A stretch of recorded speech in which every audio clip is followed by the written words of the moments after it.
प्रिय विद्यार्थियों नमस्कार। आज अपना एक लेसन पूरा हो चुका है जिसमें 3 कवि थे, कबीर, तुलसीदास और कृपाराम खेड़िया। आशा करता हूँ आपको समझ में आया होगा। आज अगला लेसन लेते हैं और वो है सूरदास जी के। वो भ्रमर गीत से कुछ चयनित पद हैं इसमें आपके सिलेबस में, वो आज करवाने जा रहा हूँ।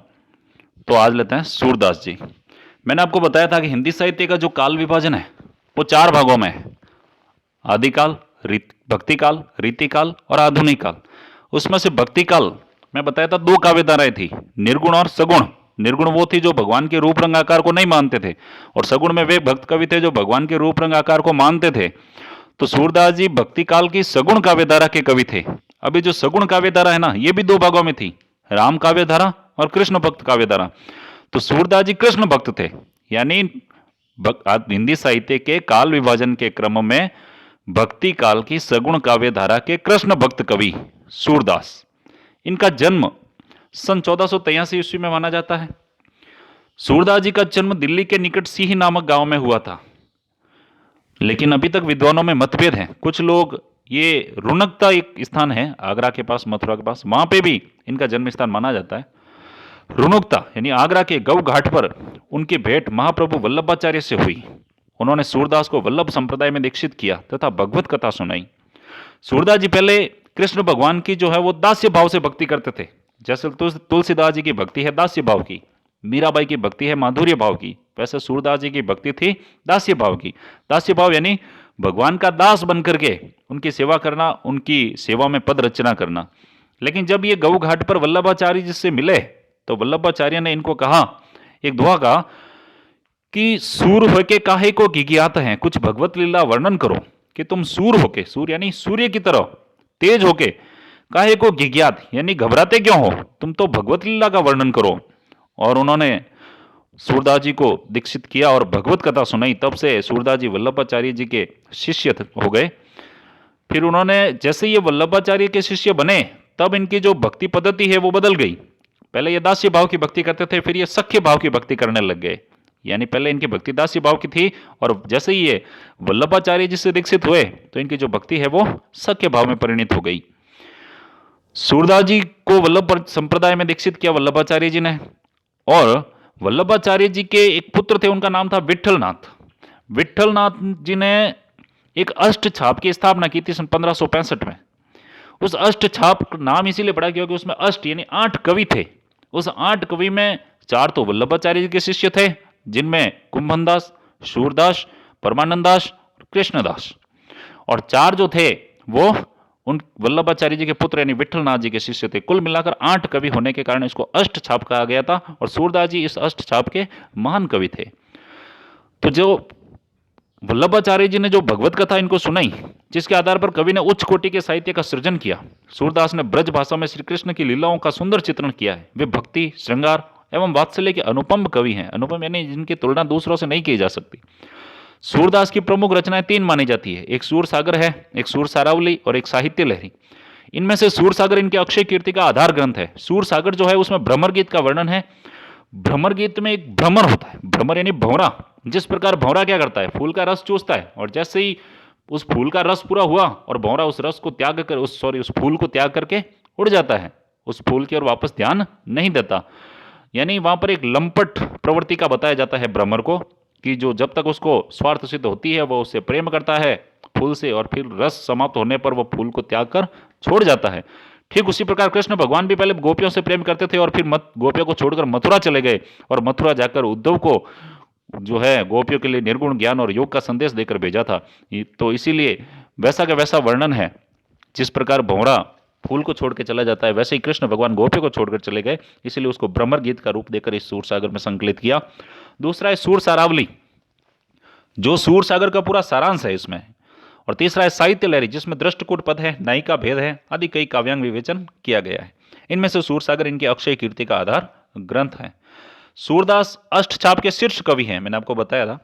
कृष्ण के लोक रंजक रूप को काव्य का आधार बनाकर उन्होंने जयदेव और विद्यापति की गान परंपरा को आगे बढ़ाया। देखो कृष्ण के 2 रूप हैं, एक लोक रंजक है, एक लोक रक्षक है। अब महाभारत के अंदर जो कृष्ण भगवान का वर्णन है वो लोक रक्षक रूप है, वहां पर वो लोगों की रक्षा करते हैं, और यहाँ जो रूप है, सूरदास जी ने जो कृष्ण के लोक रंजक रूप को अपनाया, जिसका अर्थ है आनंद प्रदान करना। यहाँ पर कृष्ण की लीलाओं के बारे में पढ़ करके लोग आनंदित होते हैं, यानी यहाँ पे कृष्ण का लोक रंजक रूप है और महाभारत में कृष्ण का लोक रक्षक रूप है। तो कृष्ण के लोक रंजक रूप को काव्य का आधार बनाकर उन्होंने जयदेव और विद्यापति की गान परंपरा को आगे बढ़ाया। जयदेव और विद्यापति जो पद लिखते थे वो गेय पद थे, लोग उनको गाते थे। सूरदास का काव्य हिंदी साहित्य की अमूल्य निधि है। उनके बारे में सच ही कहा गया है कि सूर सूर तुलसी ससी उड्डुगुण केशवदास और अब के कवि खग्योत सम जयते करत प्रकाश। ये अयोध्या सिंह उपाध्याय हरिऔध ने कहा था कि सूर सूर, सूर सूर यानी यमक अलंकार कह सकते हैं यहाँ पर, सूर यानी सूरदास जी, और दूसरा जो सूर है उसका अर्थ है सूर्य, कि सूरदास जी तो सूर्य के समान है। और तुलसी ससी, ससी यानी चंद्रमा, तुलसीदास जी चंद्रमा के समान है। और उड्डुगुण केशवदास, और जो रीतिकालीन कवि केशवदास जो है वो उड्डुगुण यानी तारों के समान है। और अब के कवि खग्योत्सम, और आधुनिक काल के अब जो ये नए नए कवि हैं वो तो खग्योत्सम, खग्योत यानी जुगनू पक्षी के समान है। जिस प्रकार जुगनू होता है, जहां तक करत प्रकाश, यानी जहां तक थोड़ा बहुत अपना प्रकाश फैला देता है, यानी छोटी मोटी रचना कर देते हैं। इस पाठ में सूरसागर के भ्रमर गीत से 6 पद लिए गए हैं। उन 6 पदों में क्या क्या है कि श्री कृष्ण ने विरह वेदना से व्यथित गोपियों को सांत्वना देने हेतु उद्धव को भेजा। उद्धव उन्हें निर्गुण ब्रह्म एवं योग का उपदेश देते हैं। तभी वहां एक भौरा आता है। गोपियां भ्रमर के बहाने उद्धव को जवाब देती हैं। उन्हें कड़वी ककड़ी के समान योग का उपदेश अरुचिकर लगता है। उनके लिए मिलन और विरह दोनों स्थितियों में श्री कृष्ण से लगाव लाभदायक है। मथुरा काजल की कोठरी के समान है। उनकी आंखें कृष्ण दर्शन को व्याकुल है। वे निर्गुण ब्रह्म के रूप, रंग, निवास, माता पिता आदि का ब्यौरा जानना चाहती है। कृष्ण की याद दिलाने वाले वन उपवन, लता वितान, यमुना आदि विरह काल में भीषण संतापदायक बन गए हैं। होता क्या है, भगवान कृष्ण ब्रज में गोपियों को छोड़कर मथुरा चले गए। अक्रूर जी उनको लेने आए थे, उनके साथ वो मथुरा चले गए। पीछे गोपियां उनके विरह में व्यथित थी, तो कृष्ण भगवान को लगा कि गोपियां मेरे विरह में बहुत दुखी होगी, तड़प रही होंगी, व्यथित होंगी। तो उन्होंने उद्धव के साथ, अपना एक सखा था, मित्र था उद्धव, उसके साथ एक निर्गुण ज्ञान और योग का संदेश भेजा और कहा यह संदेश ले जाकर गोपियों को सुनाना और कहना कि भगवान मैं नहीं हूं, भगवान तो वो है जिसका कोई रूप रंग आकार है ही नहीं, निर्गुण हूं। निर्गुण यानी जिसका कोई रूप रंग आकार है ही नहीं, अर्थात उस भगवान को मानो और योग और भक्ति के माध्यम से, ज्ञान के माध्यम से उस अखंड परमात्मा को प्राप्त करने में लग जाओ। तब गोपियों को यह संदेश बड़ा कड़वा लगता है, क्योंकि वो तो कृष्ण भगवान से प्रेम करती थी। तो गोपियां और उद्धव के बीच में संवाद होता है। गोपियां उद्धव से क्या प्रश्न करती है, उद्धव कैसे ठगा सा रह जाता है, वो सारा वर्णन है इसमें। देखिए आप पहला पद कि हमारे हरि हारिल की लकड़ी, मन बच क्रम नंद नंदन सो यह उर यह दृढ़ करी पकड़ी, जागत सोवत सपने सोतुक कान कान जकरी, सुनते ही जोग लागत ऐसो अली, ज्यों करोई ककरी, सोई ब्याधि हमें ले आए, देखी सुनी न करी, यह तो सुर तिने ले दीजिए जिनके मन चकरी। गोपियां कहती हैं उद्धव को कि हे उद्धव, हमारे हरि यानी भगवान श्री कृष्ण हारिल की लकड़ी, एक हारिल की लकड़ी होती है, एक पक्षी होता है, वो क्या करता है, उसकी पीली टांगे होती है, उसको हारिल पक्षी कहा जाता है। वो अपनी उस पीले टांगों जो पंजे होते हैं, उसके उस पंजों के अंदर एक लकड़ी का टुकड़ा हमेशा पकड़े हुए रखता है। तो गोपियां कहती है कि हमारे जो भगवान श्री कृष्ण है वो तो हारिल की उस लकड़ी के समान है। जिस प्रकार हारिल पक्षी उस लकड़ी को हमेशा पकड़े हुए रखता है, ठीक उसी प्रकार हम भी भगवान श्री कृष्ण को अपने हृदय में हमेशा पकड़े हुए हैं। मन बच क्रम नंद नंदन सो, मन यानी मन, वचन यानी वचन, क्रम यानी कार्य, कि हम अपने मन से, कर्म से और वचनों से हमेशा नंद नंदन यानी बाबा नंद का नंदन यानी पुत्र, नंद का पुत्र यानी भगवान श्री कृष्ण को उर यह यानी हृदय में दृढ़ करी पकड़ी, कि हमने अपने मन से, वचन से और कर्म से बाबा नंद के पुत्र भगवान श्री कृष्ण को अपने हृदय में दृढ़ता से पकड़ रखा है। करी पकड़ी यानी पकड़ रखा है। जागत सोवत सपने सौतुक कान कान जकरी, कि हम तो जगते हुए, सोवत यानी सोते हुए, सपने यानी सपने में, सौतुक यानी हमेशा, कान कान जकरी यानी कृष्ण कृष्ण, जकरी यानी जप कर रहे हैं या रट लगा रहे हैं, कि हम तो जगते हुए, सोते हुए, सपने में हमेशा कृष्ण कृष्ण की रट ही लगाए रहती है। सुनत ही जोग लागत ऐसो अली, अली यानी भंवरा, और यहाँ भंवरा किसको कहा गया है, उद्धव को, कि हे उद्धव, अली शब्द यहाँ उद्धव के लिए आया, कि हे उद्धव, सुनते ही जोग यानी सुनते ही, जोग यानी योग, कि तुम्हारा ये योग संदेश सुनते ही, लागत ऐसो यानी ऐसा लगता है, ज्यों करुई ककड़ी, जैसे हमने कोई कड़वी ककड़ी खा ली हो। अर्थात हे उद्धव, तुम्हारा ये योग संदेश सुनकर हमें ऐसा लग रहा है जैसे हमने कोई कड़वी ककड़ी खा ली हो। सोई व्याधि हमें ले आए, देखी सुनी न करी, सोई यानी वह, व्याधि यानी दवाई, औषधि, हमें ले आए यानी हमारे लिए लेके आ गए, देखी सुनी न करी, जिसको न कभी देखा है, न सुना है, न करी यानी न कभी अनुभव किया है, कि हे उद्धव, विरह से व्यथित व्यथित दुखी पीड़ित हम गोपियों के लिए तुम तो ये निर्गुण ज्ञान रूपी ऐसी औषधि लेकर आए हो जिसके बारे में हमने न तो कभी इसे देखा है पहले, न कभी इसके बारे में सुना है और न ही इसको कभी अनुभव किया है। यह तो सूर तिन्हीं ले दीजिए। सूरदास जी कहते हैं कि गोपियां उद्धव से कहती हैं कि हे उद्धव, यह तो यानी यह निर्गुण ज्ञान का उपदेश तो तिन्हें ले दीजिए, यानी उन्हें ले जाकर दीजिए जिनके मन चक्री, यानी जिनका मन चक्री के समान चक्र की इधर उधर घूमता रहे, अर्थात चंचल हो, जिनका मन भटकता रहे, किसी एक जगह स्थिर न रहे, जिनका मन चंचल हो, उन्हें ले जाकर ये योग संदेश दीजिए। पहली जो पंक्ति है, हमारे हरि हरिल की लकड़ी, इसमें अनुप्रास अलंकार का प्रयोग हो सकता है। दूसरा पद देखिए, ये आपको दिखाई तो दे रहा होगा बराबर।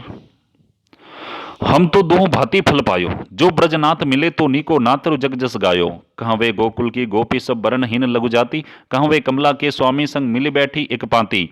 निगम ध्यान मुनि ज्ञान अगोचर ते भय घोष निवासी, ता ऊपर अब सांच कहो दो मुक्ति कौन की दासी। जोग कथा पा लागो दो ना कहू बारंबार, सूर श्याम तजे और भजे तो जाकी ताकी छननी जार। इसमें गोपियां उद्धव से कहती हैं कि हे उद्धव, हम तो दो भांति फल पायो, हम तो दो यानी दोनों, भांति यानी तरीके से, फल पायो यानी फल प्राप्त कर लिया है, कि हे उद्धव, हमने तो दोनों तरीके से फल प्राप्त कर लिया है। कैसे? कि जो ब्रजनाथ मिले तो निको, जो ब्रजनाथ, ब्रज का नाथ, ब्रज के स्वामी यानी श्री कृष्ण मिले तो यानी मिल जाए तो निको यानी अच्छा है, यदि हमें भगवान श्री कृष्ण वापस मिल जाए तो अच्छा है। नात्रु, नात्रु यानी नहीं तो जग जस गायो, जग यानी संसार में, जस यानी यश का गुणगान, गायो यानी गाना, कि यदि हमने दोनों तरह से फल प्राप्त कैसे किया है, कि जो यदि हमें भगवान श्री कृष्ण वापस मिल जाए तो अच्छा है, नहीं तो हमें संसार में उनके गुणों का गुणगान करने का अवसर तो मिल ही गया है। इसलिए कहते हैं कि हमने दोनों प्रकार से फल प्राप्त कर लिया है। अगली लाइन है, कहाँ वे गोकुल की गोपी सब बरणहीन लघु जाति। कहाँ वे, कि कहाँ वे हम, गोपियां खुद की तरफ इशारा करते हुए कि कहाँ हम गोकुल की गोपी, कि इस ब्रज की हम गोपियां सब वर्णहीन, कि सब वर्ण, वर्ण यानी वर्ण, जाति, हीन यानी निम्न, कि हम सब वर्णों में निम्न स्तर की हैं।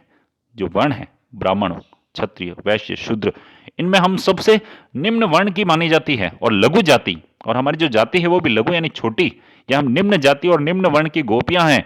और हम तो क्या है, निम्न जाति और निम्न वर्ण की गोपियां हैं। और कहाँ वे कमला के स्वामी, और कहाँ भगवान श्री कृष्ण जो कमला के स्वामी, कमला यानी लक्ष्मी के पति, स्वामी यानी पति, कौन? विष्णु, और विष्णु के अवतार श्री कृष्ण, कि कहाँ तो हम निम्न जाति वर्ण की गोपियां हैं, और कहाँ वे लक्ष्मी के पति विष्णु के अवतार श्री कृष्ण यानी इतने उच्च पद पर है, फिर भी संग मिली बैठी एक पाती, फिर भी हम जो है भगवान श्री कृष्ण के साथ में एक ही साथ में मिलकर एक ही पंक्ति में उनके साथ बैठती हैं। निगम ध्यान यानी उन्होंने हमें इतना पद दिया है कि वो कभी भी उन्होंने हमारा और उनका भेदभाव नहीं किया। हम इतनी निम्न जाति वर्ण की होती हुई भी वो है जो एक ही पंक्ति में हम भगवान श्री कृष्ण के साथ बैठते थे। निगम ध्यान मुनि ज्ञान अगोचर ते भय घोष निवासी। निगम ध्यान यानी वेद पुराणों का अध्ययन करने वाले, और मुनि ज्ञान यानी ज्ञानी मुनि, यानी वेद पुराणों का अध्ययन करने वाले और ज्ञानी जो मुनि हैं, उन्होंने भी भगवान श्री कृष्ण को अगोचर बताया है। अगोचर, अगोचर का अर्थ होता है जिसको प्राप्त नहीं किया जा सकते, जो अपने प्राप्त करने के सामर्थ्य से परे हैं, अर्थात उनको भी अगोचर यानी जिनको, जिनके गुणों का वर्णन नहीं किया जा सकता है, जिनको पार नहीं पाया जा सकता है, अर्थात बड़े बड़े ऋषि मुनियों ने और वेदों ने भी भगवान श्री कृष्ण को अगोचर बताया है। ते भय घोष निवासी, ऐसे भगवान श्री कृष्ण, इतने महान भगवान श्री कृष्ण भी घोष निवासी, घोष यानी ब्रज की गलियों में आकर निवास करने लगे, घोष यानी ब्रज की गलियों में आकर रहने लगे। ता ऊपर अब सांच कहो दो, यानी ता ऊपर यानी ये इतना जो ऊपर वर्णन किया है, इतना वर्णन सुनने के बाद अब सांच कहो यानी अब सच कहो, धो यानी उद्धव, हे उद्धव, धो शब्द का अर्थ होता है उद्धव, के हे उद्धव अब सच कहो कि मुक्ति कौन की दासी, कि जो बड़े बड़े ऋषि मुनि वगैरह ये सब मोक्ष प्राप्त करने के लिए लगे हुए ना, ये जो मुक्ति प्राप्त करना चाहते हैं ना, ये मुक्ति किसकी दासी है, अर्थात ये पूछना चाहता है मुक्ति किसकी दासी है, जबकि निर्गुण ज्ञान में बताया कि मुक्ति जो है वो भक्ति की दासी है, जबकि यहाँ गोपियां सिद्ध कर रही है मुक्ति भक्ति की नहीं, मुक्ति प्रेम की दासी है। जोग कथा पा लागो उद्धव ना को बारंबार, जोग कथा यानी ये जो योग कथा, योग संदेश लेकर आए हो, पा लागो उद्धव, पा यानी पैरों में, लागो यानी पैर लगते हैं या पैरों में पड़ते हैं, उद्धव यानी उद्धव, कि हे उद्धव हम तुम्हारे पैरों में पड़ते हैं। योग कथा पा लागो उद्धव ना को बारंबार, कि हे उद्धव हम तुम्हारे पैरों में पड़ते हैं, तुम ये योग कथा जो है वो हमें बारंबार यानी बार बार ना कहो यानी मत कहिए। हे उद्धव, हम तुम्हारे पैरों में पड़ते हैं, आप कृपया करके हमें ये जो योग संदेश है, योग कथा है, ये हमें बार बार मत कहिए। सूर श्याम तजी और भजे तो जो ताकी जननी छार। सूरदास जी कहते हैं कि गोपियां उद्धव से कहती हैं कि हे उद्धव, श्याम तजी, श्याम यानी कृष्ण को, तजी यानी त्याग कर, कि यदि कोई मनुष्य भगवान कृष्ण को छोड़ करके और भजे, किसी और भगवान का भजन करता है, जो ताकि जननी छाड़, तो वह उसकी, ताकि यानी उसकी, जननी यानी माता को, छाड़ यानी लज्जित करता है। वो क्या करता है? अगर भगवान श्री कृष्ण की भक्ति को छोड़कर किसी और भगवान की भक्ति करता है तो इस तरह से वो अपनी मां को ही लज्जित करता है। अगला पद देखिए, बिलक जनी मानव उदो प्यारे, वह मथुरा काजर की कोठरी, जे आवई ते कारे, तुम कारे सुपलक सुपलक सुत कारे, कारे मधु भवारे, तिनके संग अधिक छवि उपजत कमल नैन मनियारे, मानव नील माटते काडे, ले जमुना जाय पखारे, ता गुण श्याम भई कालिंदी, सूर श्याम गुण न्यारे। इसमें गोपिया उद्धव से कहती है कि बिलग जनी, बिलग यानी बुरा, जनी यानी मत, मानो यानी मानना, उद्धव प्यारे यानी हे प्यारे उद्धव, कि हे प्रिय उद्धव, आप बुरा मत मानना, लेकिन वह मथुरा काजल की कोठरी, कि तुम्हारी जो वो मथुरा है वो तो ऐसा लगता है जैसे कोई काजल की कोठी हो। जे आवई ते करे, क्योंकि वहां से जो कुछ भी आया है, जो कोई भी आया है, वो सब काले ही हैं। ऐसा लग रहा है कि तुम्हारी मथुरा काजल की कोठरी है, यानी वहां के लोग सब काले ही हैं, जो यहाँ हमारे यहाँ आया वो सब काले ही काले हैं। तुम कारे, कि तुम आए तुम भी काले हो। सुपलक सुत यानी सुपलक का पुत्र यानी अक्रूर जी, जो कृष्ण भगवान को लेने आए थे, वो भी कारे यानी काले थे, और कारे मधु भंवरे, और जो ये भंवरे वहां से आए वो भंवरे भी कैसे हैं? काले हैं। तिनके संग अधिक छवि उपजत कमल नैन मनियारे, तिनके संग यानी उनके संग, यानी उन सब काले व्यक्तियों के बीच में अधिक छवि उपजत यानी अधिक सुंदर लग रहे होंगे कमल नैन मनियारे। कमल नैन यानी कमल के समान आंखों वाले, मणियारे यानी मणियों से जड़ित, और कमल नयन और कमल के समान जिनके नेत्र हैं, वे भगवान श्री कृष्ण अधिक सुंदर लग रहे होंगे। यानी इन सभी काले पुरुषों के बीच में कमल के नेत्रों के समान मणियों से जड़ित सुसज्जित भगवान श्री कृष्ण अधिक सुंदर लग रहे होंगे, और ऐसे लग रहे होंगे कि मानव नील माटते काटे, ले जमुना जाए पखारे। मानो ऐसा लग रहा है कि भगवान श्री कृष्ण को नील माटते यानी किसी नीले मटके में से, नीले रंग के घोल में से डुबोकर, निकालकर, काटे यानी निकालकर, ले जमुना जाए पखारे यानी यमुना नदी में ले जाकर, पखारे यानी धो दिया है। ऐसा लग रहा है कि भगवान श्री कृष्ण को नीले रंग में डुबो करके यमुना नदी में ले जाकर वापस धो दिया है। ता गुण श्याम भई, ता गुण यानी भगवान श्री कृष्ण के उसी रंग को, गुण यानी उसी रंग को ग्रहण करके श्याम भई, श्याम यानी काली भई, काली हो गई। कौन? कालिंदी, कालिंदी यानी यमुना, कि भगवान श्री कृष्ण को जब यमुना नदी में ले जाकर धोया गया, तब यमुना नदी जो है वो भगवान श्री कृष्ण के उस रंग को ग्रहण करके स्वयं भी काली हो गई। सूर श्याम गुण नारे, सूरदास जी कहते हैं कि गोपिया उद्धव को कहती है, हे उद्धव, श्याम गुण न्यारे, यानी भगवान श्री कृष्ण जो है वो सभी गुणों में न्यारे यानी सबसे अलग है, सबसे सुंदर है। तो आज बस इतना ही, बाकी का कल। आप जब भी ये वीडियो देखे सुने तब आप ईयरफोन का प्रयोग जरूर करें, ध्यान से देखें, कोई समस्या हो तो कमेंट जरूर करें। धन्यवाद।